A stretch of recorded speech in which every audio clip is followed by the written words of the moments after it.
Hi everyone, how's it going? This is Moumita Rahman, the immigration lawyer, here to help you navigate this complex world of immigration. I'm so hyped, I'm amped, I'm excited to tell you that we finally have the bill. We finally have the US Citizenship Act of 2021, and I've been up late since last night reading through it. I'm still not done. So today is going to be video number 1, deciphering this bill into terms that you can understand to help you see what is possible in the future. Before I go any further though, I want to make one thing clear. What we have and what I'm going to talk about today is just the bill. A bill is not yet law. This must still be voted upon. It must still be legislated. It must still be signed into actual law by the president. It is not there yet. I do expect it will take some time. So anything that I talk about now, anything that you hear any other lawyer talking about now, please remember, it is not actual law. It is what we are hoping is going to turn into law. And that's why this bill is just a great starting point. So let's talk about it. The very first thing that this bill says is that they will, from here on out, replace the word alien with the word non-citizen. I love this so much because it is really showing the mindset of the government in treating immigrants in this country. Alien is just such a dehumanizing term. It makes you feel like maybe you're less than. It just doesn't make any sense to me. And the word non-citizen is much more appropriate. It is much more human. It is much more humane, isn't it? And from here on out, anyone who is not a national or a citizen of the US will be referred to with the phrase non-citizen in the law itself. Great first step. Now, I want to talk about a new term of art. A new phrase that this bill brings up is this: a lawful prospective immigrant. We can just call it LPI for short right now, a lawful prospective immigrant. And part of this bill, what it really does is it talks about the potential adjustment of status or legalization of lawful prospective immigrants. Now, this is really important because I've gotten a lot of phone calls asking me if amnesty is going to help people get their papers. And here's the thing, this bill, nowhere in this bill does the word amnesty come up. There is no amnesty in this bill because what amnesty really is it's kind of like a wholesale forgiveness of people so that they can get their status fixed. But this bill makes it very clear that the status will only be fixed of people who will be considered lawful prospective immigrants. And let's talk about what that means. The lawful prospective immigrants that this bill envisions right now to give a path to a green card for are persons who are dreamers, persons who arrived in the US when they were under 18, farm workers, and people who hold temporary protected status. This is definitely not a widespread giving of a green card to every single person. It definitely falls way short of that, but it is a starting point. So let's break it down section by section. Section 245C of this bill really lays out the eligibility requirements for people who will be allowed to get a green card and get on that pathway to citizenship according to this bill. It says that anyone who maintains a lawful prospective immigrant status for at least 5 years and passes certain criminal and national security background checks, and who have not been absent from the US for more than 180 days will be eligible to become a green card holder. So here is what the DREAM Act portion of the Citizenship Act of 2021 says. This is essentially kind of the more comprehensive DACA. It goes just a little bit of a step further, and it doesn't have as many restrictions upon it as DACA does, because in order to qualify for DACA, there are actually many different time-sensitive requirements a person must comply with.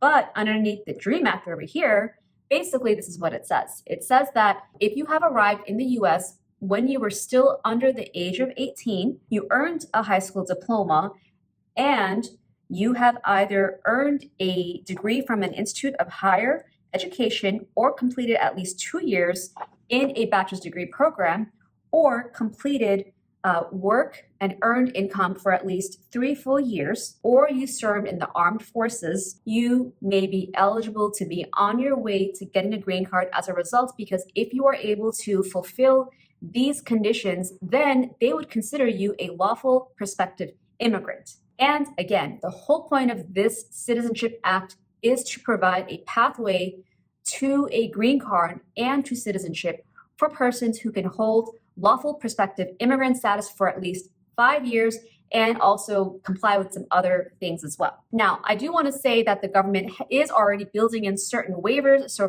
for example, if you could not finish school or if you could not work or for something that happens as a result, you may be able to obtain a waiver of those eligibility requirements. And here's another really great part of this thing. It does say that for persons who already hold DACA, the government is directing DHS to establish a streamlined process so that if you have already held DACA for at least 5 years, then you can much more easily submit a green card application. The next section of persons considered to be lawful prospective immigrants is this: persons who hold temporary protected status. This is very limited.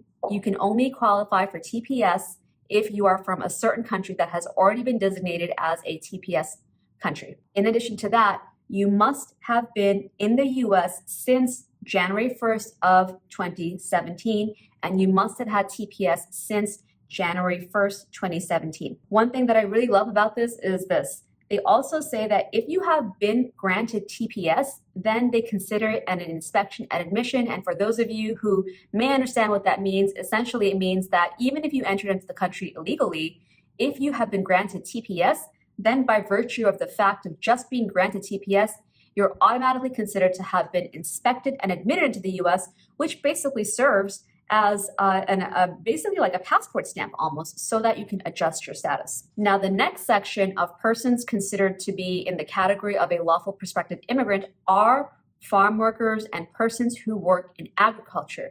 To me, this is such a big deal because the farm workers, the agricultural workers, people who are harvesting our food, people who are growing our food, they rarely get any benefit. They rarely get any recognition. They're feeding us as a country. They have worked through this pandemic. They deserve something. And they are working in very backbreaking, hard conditions, often for very, very little pay. This is what the bill says. The bill says that if you have performed labor and services for at least 2,300 hours or 400 days in an agricultural service, then you will also be considered a lawful prospective immigrant. So for part one of this video, what I want to explain to you is that yes, the Citizenship Act of 2021 does create a pathway to a green card and to citizenship for millions of people. But as previously talked about, this pathway is limited only for certain groups. As of right now, it is limited to persons who arrived in the US before they turned 18, persons who already hold DACA status, persons who hold temporary protected status, and agricultural farm workers. Now, one thing to note is this: to be able to qualify for benefits underneath the Citizenship Act of 2021, you need to have been in the US as of January 1st this year, before Biden took office. If you were not in the US as of this date, if you were removed after this date, then there are certain waivers that apply. I'll talk about that in my next video, so stay tuned. Thank you so much for watching. It is my pleasure to bring you this news. I hope to see you next time. Please don't forget to subscribe to my channel and make sure you hit that notification bell so you're notified the next time I come on. And also, don't forget to join me on my next live where I'll probably answer even more questions and talk about this in depth. Until then, I'm Moumita Rahman. See you next time. This video is for informational purposes only and does not constitute legal advice. For proper legal advice on your case, please call us to set up a consultation.